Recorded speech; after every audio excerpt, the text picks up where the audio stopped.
and welcome all.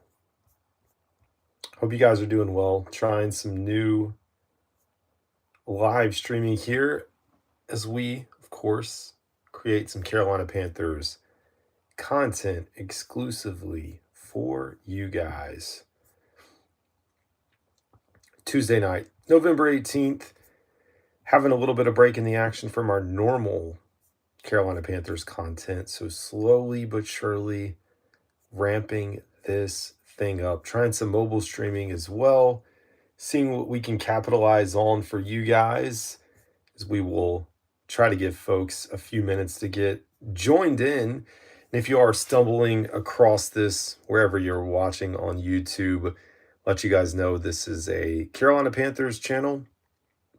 So we're going to give folks a few minutes to get in here. I didn't actually promote this anywhere online, so we'll see what kind of turnout we get, but we can ride the wave as we get into this. And we're going to go through a few questions today. I will plug the podcast if you guys have not listened to it lately. Got some new content out there for you guys, of course, on the YouTube channel and then on the podcast platforms as well. But let me see what we can do over here. I'm going to press a few buttons. Okay, well, I just apparently created an AI clip, so that's wonderful. I feel like an old person trying to go through this. Oh, now we're throwing up green screens behind me. This is just fantastic, isn't it? Let's take that away. Oh, man. Fun times out there. Oh, we're turning on lighting. Getting pretty fancy here. I feel like when I used to have to help my dad with a computer, I do not want to do whatever that is that's going on there. I'm going to try to see what we can pull up, but probably not going to be able to get there. Anyways. All right, folks. Well, I think we'll go ahead and get into this. Hope you guys are doing well on Tuesday evening. Again, we're trying some new stuff tonight. Live streaming. I know I've done this. I do this all the time through StreamYard, but I thought it would be something cool to try directly on my phone versus going out there. So feel free to jump along, jump in, join in. Hopefully people come back and watch this after we go live, which is cool too. Anyways, let's go ahead, start diving into a few of the topics. And we've talked about these, or at least I've talked about them in the post game on Sunday.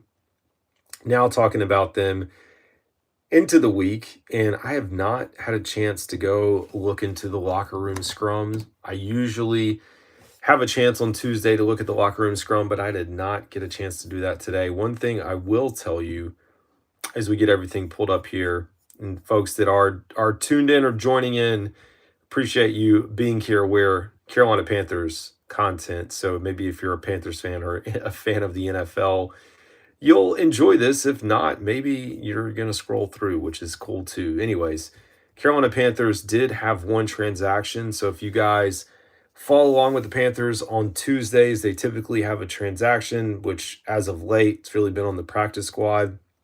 They released safety Israel Mua, if I say that correctly. Keep me honest there. So he actually, South Carolina Gamecock, appeared last week on special teams, but that was a spot on the practice squad, but he's getting moved over there. So anyways, let's go ahead. That was the only transaction that we had. The Panthers released another depth chart. They do that every Tuesday as well. The big news, of course, heading into this week, opportunity to take on the 49ers, primetime football. And I don't know why. I watch or follow, Mike LaFlorio, who runs Pro Football Talk for NBC. And he's a bit down on this matchup this week with the Carolina Panthers. So he said they're really overselling the 49ers and the Panthers. And I'm like, guys, this is a Monday Night Football opportunity for the Panthers to get into the playoffs. So anyways, let's go back in. Let's see what notes that I had. A few questions coming in now for the Panthers. So the Bryce Young breakout game after Bryce Young's 448-yard passing game against the Atlanta Falcons. The question is, are we finally seeing the franchise quarterback that we drafted, or was this just lightning in a bottle against a division rival? Can he sustain this success against elite defenses, or in particular against the San Francisco 49ers next week? Good question. And to be honest, I think as much as I love the performance of Bryce Young this past week, I can also acknowledge the fact that that's likely not going to be the norm. Hands down, we know that that's what's good. We are talking Carolina Panthers if you guys are tuned in here. So if you're not a fan of the Carolina Panthers or NFL talk, you may want to stumble onto a different chat, but I do appreciate you guys tuning in. So the question that we had was Bryce Young's performance, 448 passing yards, like we said. And some people are kind of hyping this up in a way, not hyping up the performance because the performance was what it was. It was a great game by Bryce Young on the hobbled ankle. But some folks are trying to say that he always does this against the Atlanta Falcons. And I hate people who try to do that because he's done it twice, really. If you go back and look at it, he's had some bumps in the road in his rookie season. We saw him do it last season to close out the year in what, in a way, was a meaningless game. But he played great. Also had a good moment with Tommy Tremble last year, has another good moment with Tommy Tremble this year. 448 passing yards is not going to happen every week. There's no doubt about that. Maybe if I was a fantasy football owner of Bryce Young, it would have been a nice week for me. Probably not, because my roster was terrible. It was not it. But I do think a little of this was lightning in the bottle in a way that we're not going to see Bryce Young throw for that many yards every week. Have to rely on the running game moving forward. So as far as sustaining it, I think it's more, can we get to an average version of Bryce Young where he's throwing for 220, 225 yards.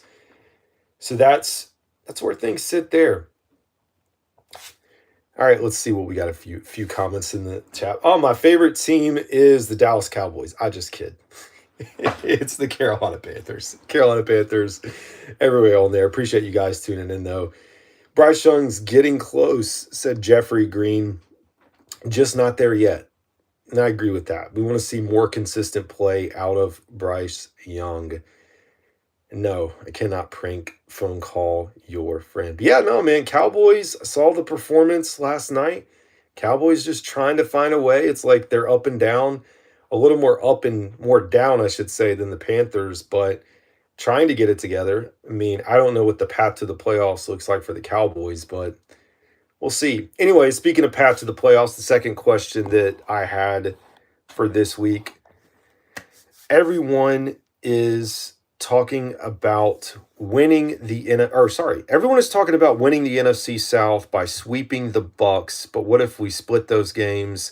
Do we realistically have a shot at a wild card spot with the Seahawks and 49ers both playing well?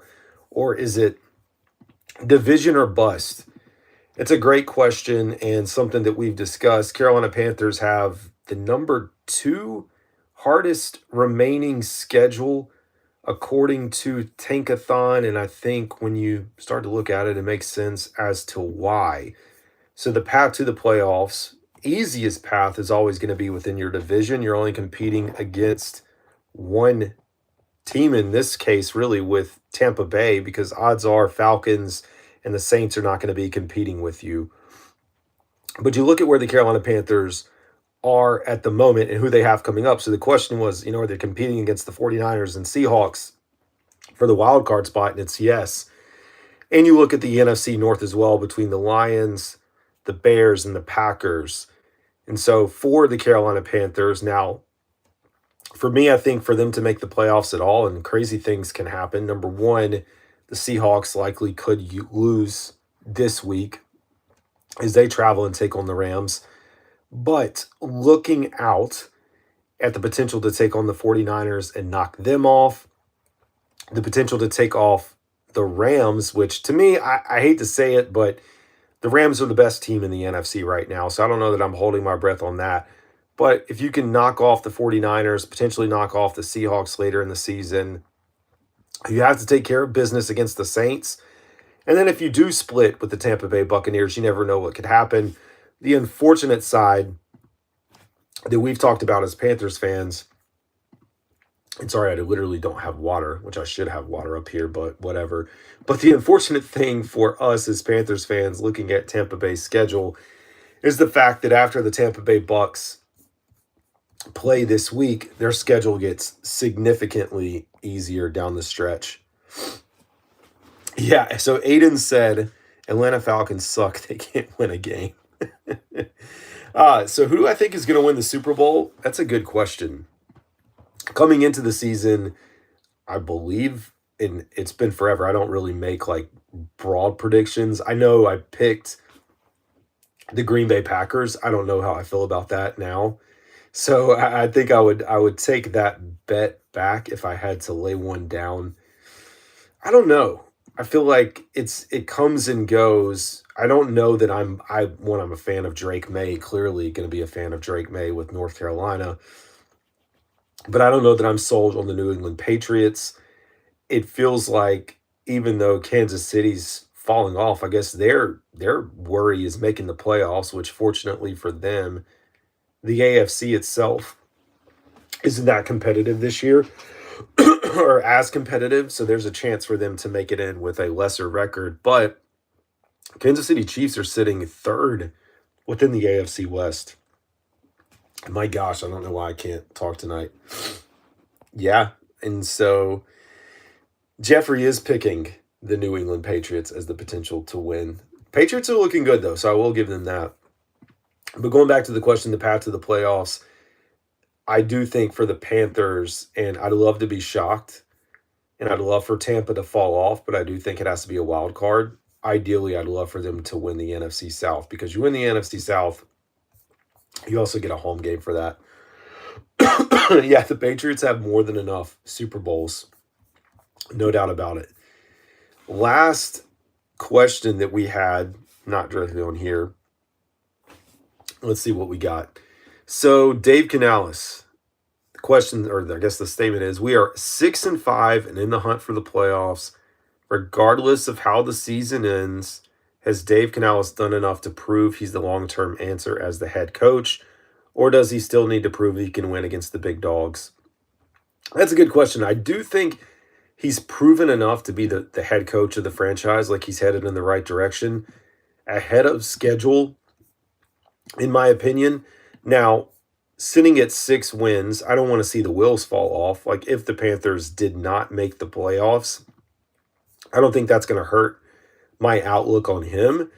But if the Panthers, don't make the playoffs and they lose to the Saints again, or if they lose to Tampa Bay twice, I mean, it's honestly going to depend on whether Tampa Bay's playing for a playoff spot or not. But I think that would adjust it a little bit, but I don't think I'm going to get too concerned. From a realistic standpoint, I mean, at this point, it's like I'd love to see a playoff push, but if we don't get into the playoffs, if we can get to 8 wins, possibly even 9, the bad news is if you are a fan of the Panthers, the potential for them to get into the playoffs with 10 wins is not even a guarantee. We've seen teams, especially last year with the Seahawks, not be able to get in with 10. So see how it goes from there. Do you play? I do play fantasy football. I don't know if that was directed at me or who else on there, but I do. I only play in one league, and I am the worst person to ask for fantasy football advice, hands down. You don't want to ask me about it. So anyways, I'm going to hop off here tonight. So we only had 3 questions, and I appreciate you guys tuning into the chat, but you can subscribe on the channel. As always, this is Carolina Dad. Appreciate it.